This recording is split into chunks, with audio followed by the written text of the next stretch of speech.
Hello, everyone. Welcome to SPMIS Academy. Here we are with another episode of Assampedia Target APSC Prelims 2021. As you know, on Monday we discussed the important facts or topics that came in the newspaper of the previous week. So today we are going to discuss the important facts or topics related to Assam which came in the newspaper from 30th August 2020 to 5th September 2020. The first topic that we are going to discuss is Assam Darshan.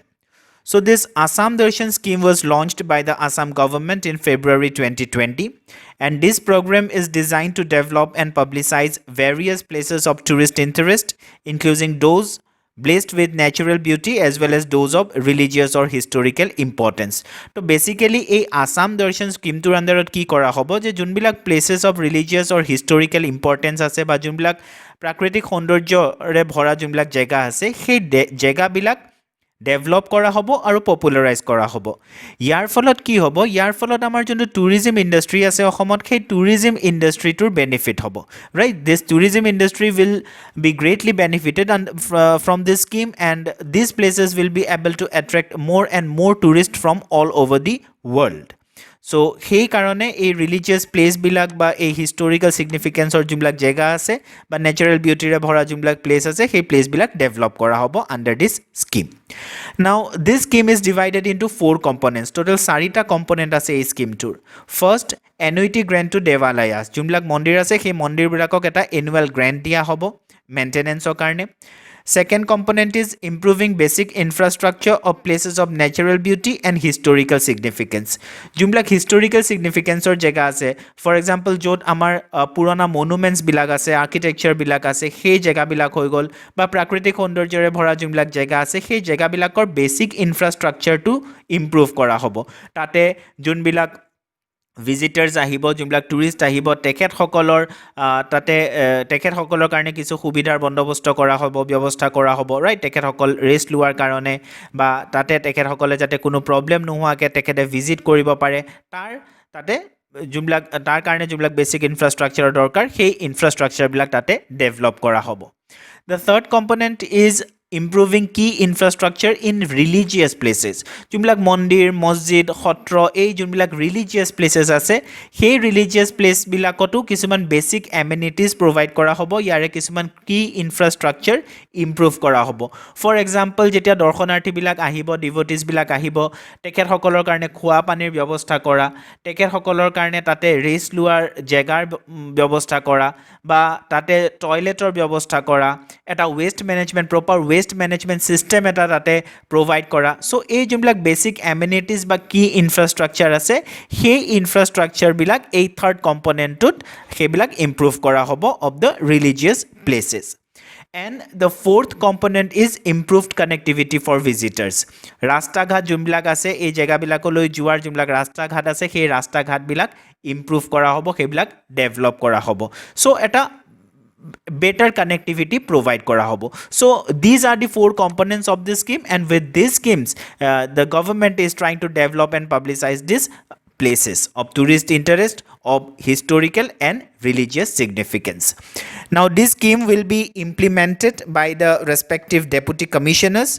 Component 3 will be implemented by Transformation and Development Department of Assam. Component 3 mane agent to improving key infrastructure in religious places that will be taken care of by the Transformation and Development Department of Assam. Baki connectivity to improve korar khetrot PWDও সহযোগিতা কৰিব। So যেতিয়াই কেতিয়াবা অসমৰ tourism ইণ্ডাষ্ট্ৰীৰ বিষয়ে কিবা answer লিখিবলৈ আহে বা কিবা কুৱেশ্যন আহে regarding the issues faced by the tourism industry of Assam and the steps taken by the government in order to address these issues related to this tourism industry, then you can always mention about the Assam Darshan scheme launched by the government of Assam. The next topic is about pleas on ILP issue. Now you see, all of you know that people of Assam have been protesting against the Citizenship Amendment Act. Initially they were protesting against the Citizenship Amendment Bill, but subsequently this bill has been passed by the parliament and now it has become act, and people were now were protesting against this particular act. CAA, Citizenship Amendment Actor বিৰুদ্ধে অসমৰ বিভিন্ন ঠাইত protest হৈ আছিল। কিন্তু এতিয়া যিহেতু this citizenship amendment bill has been passed by the parliament and it has been implemented on 10th January 2020, now people of Assam are demanding for introduction of ILP system in Assam. তেওঁলোকে এতিয়া অসমত ILP system to inner line permit system to introduce কৰাৰ কাৰণে demand কৰি আছে. Now inner line permit আহিলে কি সুবিধা হ'ব, let us see. আমি inner line permit system টোৰ আমি background টো চাই লওঁ অলপমান. So Citizenship Amendment Act, it will not be applicable to the tribal areas of Assam, Meghalaya, Mizoram and Tripura included in the 6th schedule of the constitution and to the areas falling under the inner line permit system. গতিকে এই Citizenship Amendment Act খন 6th scheduleৰ আণ্ডাৰত যোন area আছে, যোনকেইটা area আছে সেই area কেইটাত এপ্লিকেবল নহ'ব, প্লাছ যোনবিলাক এৰিয়া ইনাৰ লাইন পাৰ্মিট ছিষ্টেমৰ আণ্ডাৰত আহে সেই এৰিয়াবিলাকতো এই চিটিজেনশ্বিপ এক্টটো এপ্লিকেবল নহয়. নাও 6th শ্বেডিউলৰ আণ্ডাৰত আমাৰ অসমৰ 4খন ষ্টেটৰ অসম, মেঘালয়া, মিজোৰাম এণ্ড ত্ৰিপুৰা এই 4খন ষ্টেটৰ কিছু এৰিয়া 6th শ্বেডিউলৰ আণ্ডাৰত আহে, ট্ৰাইবেল এৰিয়া, আৰু অসমৰ কিছু নৰ্থ ইষ্টৰ বাকী কিছু এৰিয়া ইনাৰ লাইন পাৰ্মিট ছিষ্টেমৰ আণ্ডাৰত আহে. কিন্তু অসমত এই ইনাৰ লাইন পাৰ্মিট ছিষ্টেমটো বৰ্তমান নাই. এতিয়া যিহেতু অসমত এই ইনাৰ লাইন পাৰ্মিট ছিষ্টেমটো নাই, তেনেহ'লে citizenship amendment act will be applicable to Assam. এতিয়া এই চিটিজেনশ্বিপ এক্টখনৰ পৰা অসমক যাতে বচাব পৰা যায় বা এই চিটিজেনশ্বিপ এমেণ্ডমেণ্ট এক্টখন যাতে অসমত এপ্লিকেবল নহয়, তাৰ কাৰণে কিছু সংখ্যক মানুহে অসমৰ এই ইনাৰ লাইন পাৰ্মিট ছিষ্টেমটো অসমত ইণ্ট্ৰডিউচ কৰিবৰ কাৰণে ডিমাণ্ড কৰিছিলে. নাও late us C the background of this ILP system. So the concept of inner line permit comes from the colonial era. Under the Bengal Eastern Frontier Regulation Act 1873, the British framed regulations restricting the entry and regulating the stay of outsiders in designated areas. গতিকে এই ILP চিষ্টেমটো আহিছিলে, প্ৰথম introduce হৈছিলে under Bengal Eastern Frontier regulation act 1873. চ' তেতিয়া সেইখিনি সময়ত এই ট্ৰাইবেল এৰিয়াজবিলাকৰ আউটছাইডাৰ্ছৰ পৰা প্ৰটেক্ট কৰিবৰ কাৰণে, যাতে আউটছাইডাৰ্ছবিলাক আহি পেলাই এই ট্ৰাইবেল এৰিয়াবিলাকৰ যোনটো কালচাৰ আছে, হেৰিটেজ আছে বা তেওঁলোকৰ যোনটো লাইফষ্টাইল আছে, সেইটোত যাতে তেওঁলোকে একো ইণ্টাৰফেয়াৰ কৰিব নোৱাৰে, বা আগতে এই ট্ৰাইবেল এৰিয়াৰ মানুহবিলাকক বহুত এক্সপ্লইট কৰিছিলে আউটছাইডাৰ্ছবিলাক আহি. চ' সেই এক্সপ্লইটেশ্যনটো যাতে কম কৰিব পৰা যায়, তাৰ কাৰণে কিছুমান এৰিয়াত এই ILP চিষ্টেমটো ইণ্ট্ৰডিউচ কৰা হৈছিলে. Now, originally the areas under the law were District of Kamrup, Dorong, Nagaon, Sibsagar, Lakhimpur, Garo Hills, Khasi and Jaintia Hills, Naga Hills and Kasar. Originally এই গোটেই এৰিয়াবিলাক এই Bengal Eastern Frontier regulation actor আণ্ডাৰত আছিলে, মানে এই গোটেই এৰিয়াবিলাকতে ILP চিষ্টেমটো আছিলে. গতিকে এই এৰিয়াবিলাকত প্ৰৱেশ কৰিবৰ কাৰণে এখন স্পেচিয়েল পাৰ্মিট ল'বলগীয়া হৈছিলে, এটা পাৰ্মিশ্যন তেওঁলোকে আউটছাইডাৰ্ছবিলাকে ল'বলগীয়া হৈছিলে. কিন্তু সময়ে সময়ে এই বেংগল ইষ্টাৰ্ণ ফ্ৰণ্টিয়াৰ ৰেগুলেশ্যন এক্টখন এমেণ্ড হৈ আহিছে, আৰু এইখন এমেণ্ড কৰি এই যোনবিলাক এৰিয়া এই এক্টখনৰ আণ্ডাৰত আছিলে সেই এৰিয়াসমূহৰো সাল সলনি কৰি অহা হৈছে সময়ে সময়ে. At present, the ILP system is in force in 4 northeastern states: Arunachal Pradesh, Nagaland, Mizoram and Manipur. এই 4খন ষ্টেটত বৰ্তমান এই ILP চিষ্টেমটো আছে. অৰুণাচল প্ৰদেশ, নাগালেণ্ড আৰু মিজোৰামত আগৰ পৰাই আছিলে, আৰু এই চিটিজেনশ্বিপ এমেণ্ডমেণ্ট এক্টটো অহাৰ পিছত মণিপুৰতো এই ILP চিষ্টেমটো ইণ্ট্ৰডিউচ কৰি দিয়া হৈছে. Now, technically the Assam government had permissive power to bring some part of Assam under ILP. এই যোনখন Bengal Eastern Frontier regulation act আছে, তাৰে আণ্ডাৰত অসমক এটা পাৱাৰ দিয়া হৈছিলে যে অসমে যদি বিচাৰে অসমৰ কিছুমান এৰিয়া তেওঁলোকে ILPৰ আণ্ডাৰত আনিব পাৰে বিচাৰিলে. বাট the central government through a presidential order amended Bengal Eastern Frontier Regulation 1873 and took away the permissive power of Assam government to bring ILP in Assam. গতিকে টেকনিক্যালি অসমৰ তাত এটা পাৱাৰ আছিলে যে অসম গভৰ্ণমেণ্টে যদি বিচাৰে তেনেহ'লে কিছুমান এৰিয়া ILPৰ আণ্ডাৰত লৈ আহিব পাৰে, কিন্তু চেণ্ট্ৰেল গভৰ্ণমেণ্টে থ্ৰু আ প্ৰেচিডেঞ্চিয়েল অৰ্ডাৰ এই বেংগল ইষ্টাৰ্ণ ফ্ৰণ্টিয়াৰ ৰেগুলেশ্যন এক্টটো এমেণ্ড কৰিলে, and they took away the permissive power of Assam government to bring ILP in Assam. এতিয়া এই প্ৰেচিডেঞ্চিয়েল অৰ্ডাৰটোৰ এগেইনষ্টতে পিটিশ্যন ফাইল হৈছে সুপ্ৰিম কোৰ্টত, আৰু সুপ্ৰিম কোৰ্টে এই ক্ষেত্ৰত চেণ্ট্ৰেল গভৰ্ণমেণ্টৰ ৰিপ্লাই বিচাৰিছে. চ' ILP চিষ্টেমটো অসমত এই কাৰণে বিচৰা হৈছে, এই কাৰণে ডিমাণ্ড কৰা হৈছে অসমত ILP চিষ্টেমৰ, কাৰণ ILP চিষ্টেমৰ আণ্ডাৰত যোনবিলাক এৰিয়া আছে সেই এৰিয়াবিলাকত চিটিজেনশ্বিপ এমেণ্ডমেণ্ট এক্ট এপ্লিকেবল নহয়। The next news is Betrayal Day at Gosaigaon. The All Assam Kuz Rajbangshi Students Union observed Betrayal Day at Gosaigaon on August 28. This day is observed against the inactiveness of the central and state governments for creation of a Komotapur state.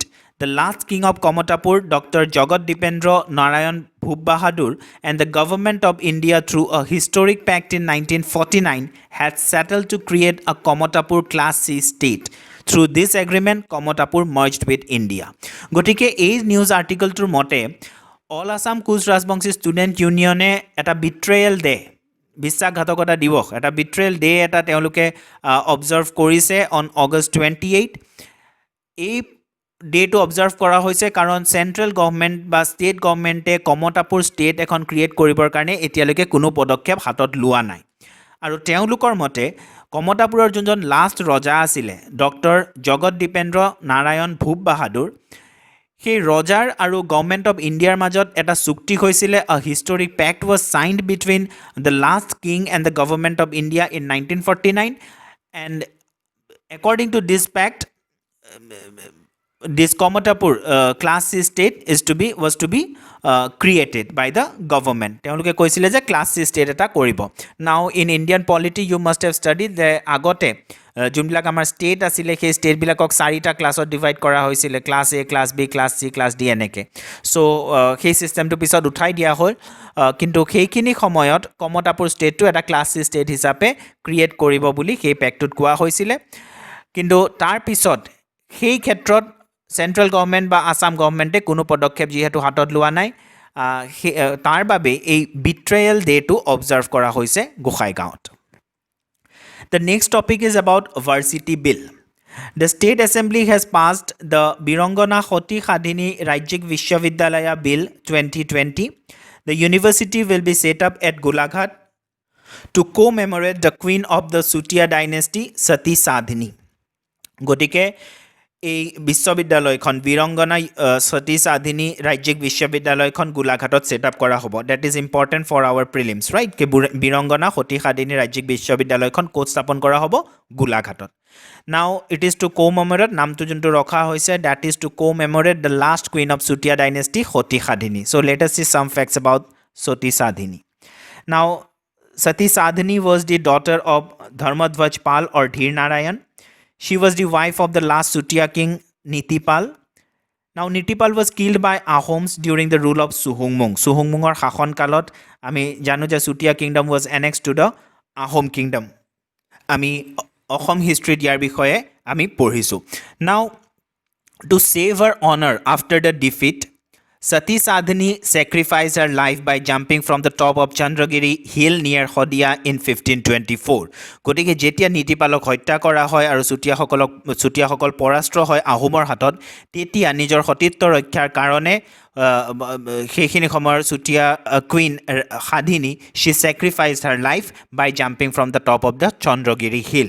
গতিকে তেওঁ নিজৰ সতীত্ব ৰক্ষাৰ কাৰণে তেওঁ নিজৰ প্ৰাণ আহুতি দিয়ে। নাও সেই সতী সাধিনীৰ নামতে এই বিশ্ববিদ্যালয়খন স্থাপন কৰা হ'ব গোলাঘাটত। The next news article says Sati Radhika Award to Evelyn T. Sajem. So Sarvananda Sunwal presented the Sati Radhika Award 2020 to noted social worker of Dima Hasao district Evelyn T. Sajem. The 73-year-old Evelyn T. Sajem has been working for decades for empowerment of women in Jatinga and other villages of Dima Hasao district. গতিকে তেওঁ ছ'চাইটিলৈ women এম্পাৱাৰমেণ্টৰ কাৰণে যোনটো কাম কৰি আহিছে এই Evelyn T সাজেমে, তাৰ কাৰণে তেখেতক এই সতী ৰাধিকা এৱাৰ্ডটো দিয়া হয়। Now this news is also very important for our prelims. The question may come like who has been awarded the Sati Radhika Award 2020? Answer will be Evelyn T. Sajem.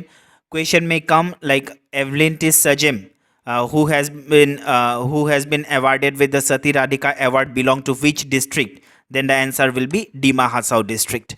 Now let us see some facts about this Sati Radhika. Sati Radhika's life is an embodiment of courage and valor and a great source of inspiration. A Sati Radhikar logote eta story, eta incident associate hoi ase.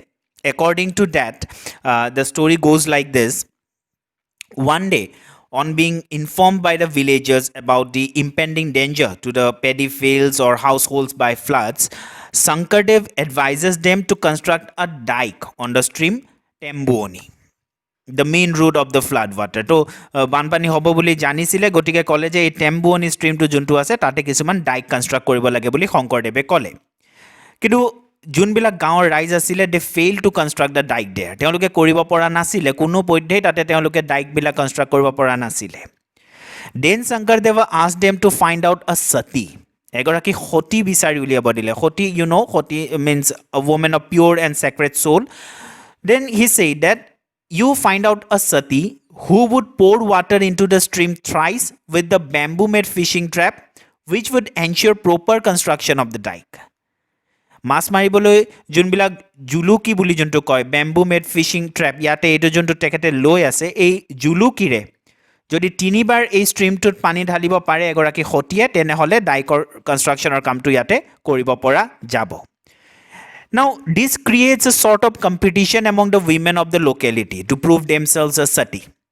But while all women, including those of the higher caste like Brahmanas and Kayasthas, they fail in the test, then Radhika, who belongs to the fisherman community, the lowest in the caste hierarchy, she succeeded in pouring water in the stream with this juluki or bamboo made fishing trap. Now as you can see, you must have seen ei jontu juluki jontu mas maribor karone byabohar kore, yate bahut dangor dangor phuta thake, right? So ei julukire baki kuneo pani dhalibo nowarile, but Radhikai ei pani tu tate dhali dile. And in this way, an ordinary woman becomes a sati. আচলতে শংকৰদেৱে এইটোৱে দেখাব খুজিছিলে that no human being was superior just on the basis of his or her birth in an upper caste family. The only determining factor is the quality of job that he or she performs. Right?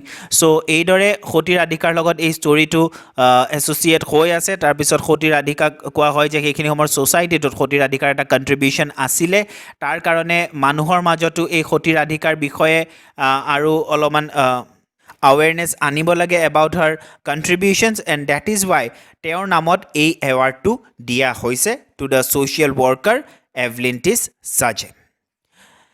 Next topic is Assam Skill University Bill 2020.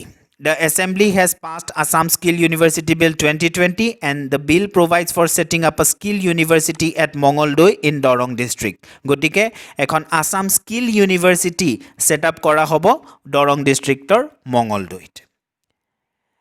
Next article says state to get 3 more autonomous councils. Now the Assam Legislative Assembly passed 3 new bills: Moran Autonomous Council Bill 2020, Motok Autonomous Council Bill 2020, and Komotapur Autonomous Council Bill 2020. গতিকে এই তিনিখন বিলৰ যোগেদি অসমত আৰু তিনিটা autonomous council set up কৰা হ'ব: Moran, Matak and Kamatapur. Now let us see about the autonomous councils of Assam. Now the various autonomous councils constituted by the government are under the following heads. অসমত দুটা টাইপৰ autonomous council আছে. First, territorial councils under 6th schedule of the constitution, and second, statutory autonomous councils constituted under state act. গতিকে কেইটামান autonomous council আছে 6th scheduleৰ আণ্ডাৰত। 6th scheduleৰ যোনটো provision আছে তাৰ আণ্ডাৰত তিনিটা অটোনমাছ কাউন্সিল অসমত ছেট আপ কৰা হৈছে, আৰু তাৰ উপৰি ষ্টেট এক্টৰ আণ্ডাৰতো কেইটামান আমাৰ অটোনমাছ কাউন্সিল কনষ্টিটিউট কৰা হৈছে, যোনকেইটাক ষ্টেচুটৰী অটোনমাছ কাউন্সিল বুলি কোৱা হয়। আমাৰ অসম এছেম্বলি, আছাম লেজিছলেটিভ এছেম্বলিয়ে কিছুমান এক্ট পাছ কৰিছে, সেই এক্টৰ আণ্ডাৰতো কিছুমান অটোনমাছ কাউন্সিল অসমত প্ৰভাইড কৰা হয়। এতিয়া যদি 6th শিডিউলৰ আণ্ডাৰৰ আমি অটোনমাছ কাউন্সিল কেইটা চাওঁ, then as I have said there are 3 autonomous council. First, Bodoland territorial council with its headquarter in Kokrajhar.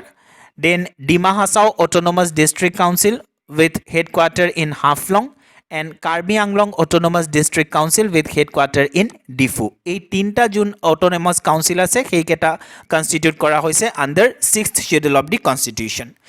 আৰু statutory autonomous councils যোনকেইটা constitute কৰা হৈছে সেইকেইটা হৈছে Rabha Hajong autonomous council, Mising autonomous council, Tiwa autonomous council, Deori autonomous council, Thengal Kosari Autonomous Council and Sunwal Kosari Autonomous Council. গতিকে এই 6টা Autonomous Council Statutory Autonomous Council অসমত আছিল এতিয়া ইয়াৰ লগতে আৰু 3টা Autonomous Council এড কৰা হ'ব Moran Matak and Kamatapur. Now the statutory autonomous councils are constituted for social, economic, educational, ethnic and cultural advancement of the scheduled tribes communities living in core areas as well as in satellite areas covering many districts of Assam. গতিকে এই দুইটা টাইপৰে autonomous councils অসমত পোৱা যায় এটা 6th scheduleৰ আন্ডাৰত আৰু কিছুমান statutory autonomous council constituted under the state act. Now based on the discussion we had today, let us see some practice questions. Question number 1, the Assam Darshan scheme launched by the government of Assam has, your options are 2 components, 3 components, 4 components, 5 components. Question number 2, which of the following states does not have ILP system? Options are Nagaland, Manipur, Mizoram, Tripura. Question number 3, Birangana Sati Sadhani Rajyik Vishwavidyalaya will be set up in, options are Dorong, Morigaon, Golaghat, Nagaon. Question number 4, last Sutiya Queen Sati Sadhani was the wife of, options are Birpal, Nitipal, Dharmadhwaj Pal, Ratnapal. Question number 5, who of the following has been awarded with Sati Radhika Award 2020? Your options are Evelyn T. Sajem, Hekani Jhakalo, Nisha Bora, Temsutula Imsong. Question number 6, Assam Skill University is to be set up in, options are Dorong, Morigaon, Golaghat, Nagaon. So that is all for today. Thank you.